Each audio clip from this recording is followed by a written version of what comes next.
নমস্কার বন্ধুরা, আমি প্রীতি মণ্ডল আবারও চলে এলাম একটা মিনি ব্লগ নিয়ে। তো আজকে বানালাম সিমই। তো প্রথমে দেখতেই পেলে গরম জলটা করে তার মধ্যে মিল্ক পাউডারটা ভালো করে অ্যাড করে নিলাম, সেটাকে ভালো করে মিক্সড করে নিলাম।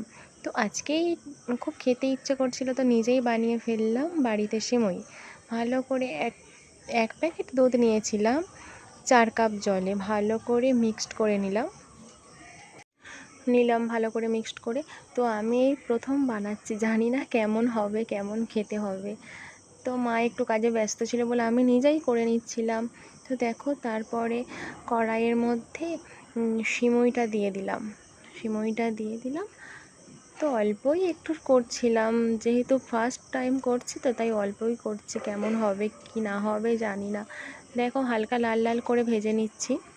দেখো, হালকা লাল লাল করে ভাজার পরে কাজু বাদামটা অ্যাড করে দিলাম, দুটো একসঙ্গে ভালো করে 2 মিনিট নেড়ে তার মধ্যে দিয়ে দেবো। লাল লাল হয়ে গেছে, তার মধ্যে দুধটা গুলে রেখেছিলাম সেটা দিয়ে দিলাম। যেহেতু আমার একটু পাতলা খেতে ভালো লাগে তাই একটু বেশি করে জল দিয়েছিলাম।